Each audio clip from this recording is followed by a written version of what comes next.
Selamat pagi Pak Arifin dan teman-teman sekalian. Pada pagi hari ini kami dari kelompok 3 akan membahas tugas baca 3 kelompok mengenai epikurianisme dan juga hedonisme serta menjawab beberapa pertanyaan-pertanyaan terkait diskusi teks. Oke, berikut adalah pertanyaan-pertanyaannya. Pertanyaan pertama yaitu apakah epikurianisme sama dengan hedonisme yang kita mengerti secara populer? Mengapa? Yang kedua, apakah kenikmatan tanpa batas itu nikmat? Mengapa? Yang ketiga, rasa takut akan mati tentu tidak nikmat. Apakah cara Epikuros untuk mengatasi ketakutan itu dengan merenungkan keabadian jiwa? Jelaskanlah. Dan pertanyaan yang keempat yaitu berilah kritik kalian atas konsumerisme dewasa ini dengan ajaran Epikuros. Dan pada kesempatan kali ini saya akan menjawab pertanyaan nomor 1. Berikut adalah jawaban untuk pertanyaan nomor 1. Epikurianisme dan hedonisme seringkali dianggap sama dalam pengertian populer. Tapi sebenarnya ada perbedaan penting antara keduanya. Kedua konsep ini sama-sama menekankan kenikmatan sebagai tujuan hidup. Namun, cara mereka memahami dan juga mencapai kenikmatan itu berbeda. Pertama, kita akan membahas dari sisi epikurianisme terlebih dahulu. Yang pertama ada kenikmatan dalam kesederhanaan. Epikurianisme mengajarkan bahwa kenikmatan tertinggi adalah ketenangan jiwa atau ataraksia dan kebebasan dari rasa sakit atau aponia. Epikuros menekankan pentingnya hidup sederhana dan bijaksana, menikmati kenikmatan kecil yang sehat, dan juga menghindari pengumbaran yang berlebihan karena dapat menyebabkan kekacauan dan ketidaknyamanan. Yang kedua, etika kebahagiaan.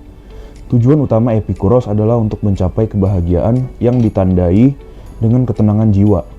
Untuk mencapainya, seseorang harus hidup dengan bijaksana, adil dan jujur, serta memelihara persahabatan yang baik dan percakapan yang bermutu. Yang ketiga, kontrol diri. Epikuros mengajarkan pentingnya kontrol diri dan disiplin dalam mengejar kenikmatan. Ia percaya bahwa kebahagiaan sejati datang dari memahami dan menerima keterbatasan hidup, termasuk kematian. Lalu berikutnya kita akan membahas dari sisi hedonisme. Yang pertama adalah pencarian kenikmatan maksimal. Hedonisme, terutama dalam pengertian populer, seringkali dikaitkan dengan pengejaran kenikmatan fisik dan sensual yang berlebihan. Ini termasuk mencari kepuasan melalui makanan, minuman, seks, dan bentuk kenikmatan lainnya tanpa memperhatikan dampak jangka panjang. Yang kedua, kenikmatan sebagai tujuan utama. Dalam hedonisme, kenikmatan dianggap sebagai tujuan utama dan tertinggi dari kehidupan.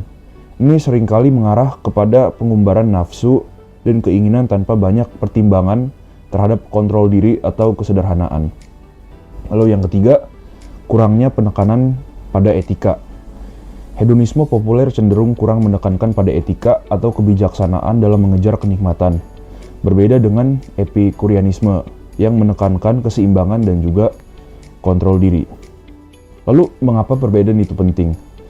Jadi, Epikuros itu memahami kenikmatan bukan hanya sekedar pengumbaran nafsu, melainkan sebagai hasil dari transfigurasi fakta, keterbatasan, dan moralitas. Dengan kata lain, Epikuros mengajarkan bahwa kenikmatan sejati datang dari hidup yang bijaksana dan terkendali, bukan dari pengejaran kenikmatan fisik yang berlebihan. Oleh karena itu, meskipun secara populer epikurianisme sering disamakan dengan hedonisme, ada perbedaan mendasar dalam cara pandang dan praktik hidup di antara keduanya.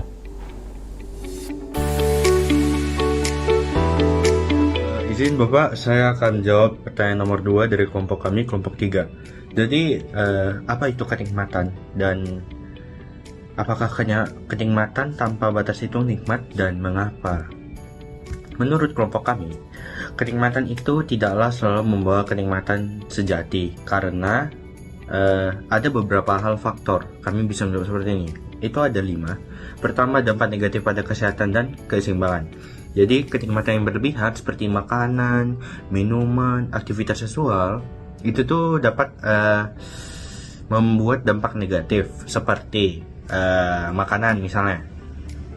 Kita kalau makan banyak itu tuh bisa menyebabkan obesitas, dan juga kalau misalnya sering minum manis-manis dan dan lain-lain, itu bisa menyebabkan diabetes. Dan satu lagi seperti seksualitas, itu tuh dapat ya bahaya juga sih, karena bisa merusak kesehatan juga. Kemudian yang kedua, pengurangan nilai kenikmatan. Ketika kenikmatan dikejar tanpa batas, nilai dan kepuasan yang diperoleh dari kenikmatan tersebut bisa berkurang. Fenomena ini dikenal oleh the law of diminishing returns, di mana sekian banyak yang kita miliki, maka sedikit kepuasan yang akan kita peroleh dari kenikmatan tersebut. Kemudian yang ketiga, ada peningkatan ketidakpuasan dan kekacauan jiwa. Epicurus percaya bahwa kebahagiaan sejati datang dari ketenangan jiwa atau atraksia dan kebebasan dari rasa sakit, aponia. Kenikmatan yang berlebihan dapat menyebabkan kekacauan mental dan juga emosional kita. Kemudian yang keempat, kehilangan kontrol diri dari kebijaksanaan. Kenikmatan tanpa batas juga dapat menyebabkan kehilangannya kontrol diri kita, di mana seseorang yang bisa mengendalikan hasrat dan keinginannya bisa tidak mempunyai rasa kontrol tersebut, dan itu terutama dapat berbahaya bagi kita juga. Dan tanpa kontrol diri, karena itu ya bisa terjebak di siklus yang keinginan tersebut. Itu bahayanya. Jadi ketika kita tidak berada di siklus tersebut, jauh-jauh berbeda aja misalnya, itu dapat menyebabkan ketidakpuasan pada diri kita. Kemudian yang terakhir, konflik sosial dan etika. Kenikmatan tanpa batas seringkali menimbulkan konflik sosial dan etika. Pengumbaran nafsu tanpa batas juga bisa merugikan diri kita sendiri dan juga orang lain, dan menyebabkan ketidakadilan. Epicurus menekankan pentingnya keutamaan seperti keadilan, persahabatan, dan kehati-hatian untuk mencapai kebahagiaan sejati. Sekian nomor 2 dari saya.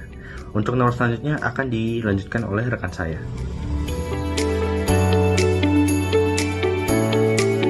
Epicurus tidak mengatasi rasa takut akan kematian dengan merenungkan keabadian jiwa, melainkan dengan menerima dan memahami mortalitas atau kematian sebagai bagian alami dari kehidupan. Pendekatan Epicurus terhadap kematian berbeda dari filosofi-filosofi lain seperti Platonisme yang merenungkan keabadian jiwa. Berikut ini penjelasan tentang cara Epicurus mengatasi ketakutan akan kematian. Yang pertama adalah pemahaman tentang mortalitas. Epicurus mengajarkan bahwa ketakutan terhadap kematian berasal dari ketidakpastian dan ketidaktahuan tentang apa yang terjadi setelah kematian. Dengan memahami bahwa kematian adalah akhir dari kesadaran dan bahwa jiwa dan tubuh adalah itu fana, seseorang dapat mengurangi ketakutan ini. Menurut Epicurus, setelah mati kita tidak akan merasakan apa-apa karena tidak ada kesadaran yang tersisa.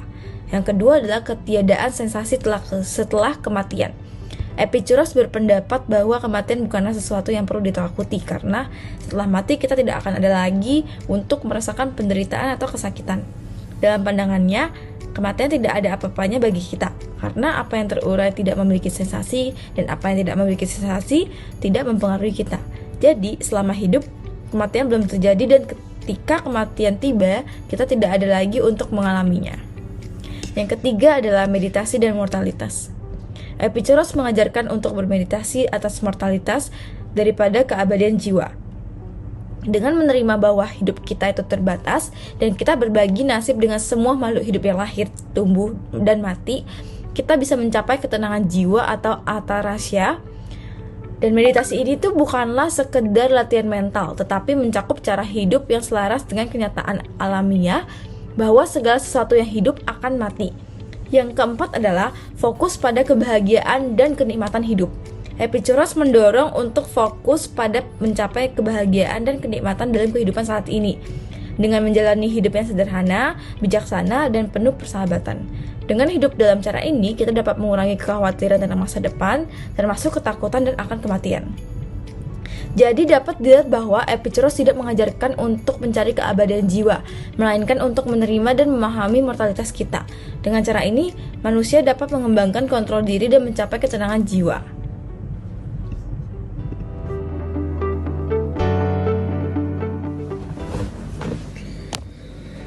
Kritik terhadap konsumerisme dewasa ini dapat diutarakan melalui perspektif ajaran Epicurus yang menekankan kesederhanaan, kebijaksanaan, dan keseimbangan sebagai jalan menuju kebahagiaan sejati.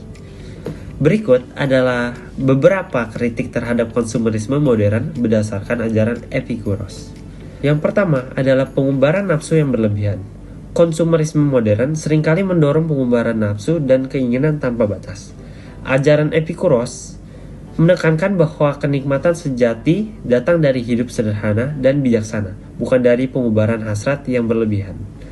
Epikuros bahkan mengutuk segala bentuk pengubaran nafsu dan kemewahan yang hanya membawa kekacauan dan ketidaknyamanan. Kemudian, kurangnya rasa syukur dan kepuasan. Konsumerisme mendorong masyarakat untuk selalu menginginkan lebih, yang seringkali menyebabkan ketidakpuasan dan rasa tidak bersyukur. Epikuros mengajarkan pentingnya rasa bersyukur dan menerima keterbatasan hidup. Menurutnya, ketidakpuasan dan kerakusan adalah tanda dari jiwa yang tidak bersyukur, yang hanya akan membawa ketidakbahagiaan. Yang ketiga adalah ketidaktenangan jiwa atau ataraksia. Konsumerisme modern seringkali menyebabkan kekacauan mental dan emosional karena terus-menerus mengejar barang dan pengalaman baru. Epikuros menekankan pentingnya ataraksia atau ketenangan jiwa yang dapat dicapai melalui pengendalian diri dan hidup sederhana. Kenikmatan yang berlebihan hanya akan mengganggu ketenangan jiwa dan menjauhkan kita dari kebahagiaan sejati. Kemudian yang keempat, fokus pada kebahagiaan material. Konsumerisme mengaitkan kebahagiaan dengan kepemilikan barang, terutama barang-barang yang materialnya mahal atau mewah. Sedangkan Epikuros menekankan bahwa kebahagiaan sejati berasal dari kebebasan jiwa, dari kekacauan dan rasa sakit, serta dari persahabatan yang baik dan percakapan yang bermakna. Kebahagiaan tidak bisa dicapai melalui akumulasi barang-barang material, melainkan melalui hubungan sosial dan pengembangan diri. Kemudian, dampak lingkungan dan sosial. Konsumerisme juga memiliki dampak negatif terhadap lingkungan dan masyarakat. Pengeluaran berlebihan dan produksi massal menyebabkan degradasi lingkungan dan ketidakadilan sosial. Epikuros mengajarkan pentingnya hidup harmonis dengan alam dan dengan sesama manusia, serta menjaga keseimbangan dalam segala aspek kehidupan.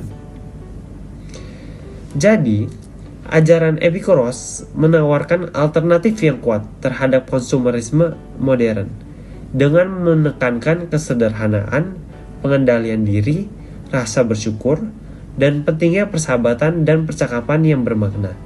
Epikuros menunjukkan bahwa kebahagiaan sejati tidak dapat ditemukan dalam pengubaran dan kepemilikan material tanpa batas, melainkan dalam hidup yang bijaksana dan terkendali. Dengan mempraktikkan prinsip-prinsip Epikurian, kita dapat bisa mengurangi dampak negatif dari konsumerisme dan mencapai kehidupan yang lebih tenang, puas, dan bahagia.